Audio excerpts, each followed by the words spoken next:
ಬಾಳೆಕಾಯಿಂದ ಹೇಗೆ ಮಾಡೋದು ಅಂತ ನೋಡ್ಕೊಳ್ಳೋಣ. ಇವತ್ತು ಸ್ನ್ಯಾಕು ಈವ್ನಿಂಗ್ ಟೈಮ್ಗೆ. ಸೊ ನಿನ್ನೆ ಗುರುವಾರ ಆಗಿದ್ದರಿಂದ ನಾನು ದೇವಸ್ಥಾನಕ್ಕೆ ಕೂಡ ಹೋಗಿದ್ದೆ. ಸೊ ಚೆನ್ನಾಗಿ ಗ್ರೇಟ್ ಮಾಡಿ ಸಿಪ್ಪೆ ಎಲ್ಲ ತೆಗೆದ್ಮೇಲೆ ಒಂದು ಹಾಫ್ ಕಪ್ ಈರುಳ್ಳಿ ಮತ್ತು ಕರಿಬೇವನ್ನ ಕಟ್ ಮಾಡಿ ಹಾಕ್ಕೊಳ್ತಾ ಇದ್ದೀನಿ.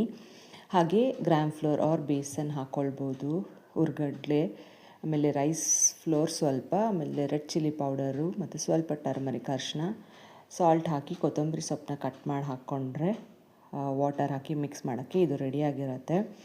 Baking soda optional. ಸೊ ಹೇಗೂ ಕಲರ್ಗೋಸ್ಕರ ರೆಡ್ ಚಿಲ್ಲಿ ಪೌಡರ್ ಆ್ಯಡ್ ಮಾಡ್ಕೊಳ್ತಾ ಇದ್ದೀನಿ.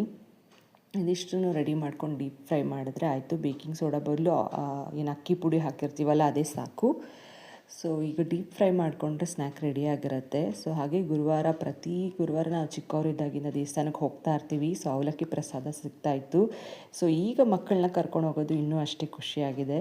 ಸೊ ಬೇರೆ ಏರಿಯಾ ಆಗಿರ್ಬೋದು, ಬಟ್ ಅದೇ ಭಕ್ತಿ, ಅದೇ ಹಾಡು ತೂಗಿರೆ ರಾಯರ. ಸೊ ಅಲ್ಲಿ ಭಜನೆನ ಮುಗಿಸ್ಕೊಂಡು 15 ನಿಮಿಷ ಪ್ರಸಾದ ತಗೊಂಡು ಡಿನ್ನರ್ನು ಕೂಡ ಇವಾಗ ಮುಗಿಸ್ಕೊಳ್ತಾ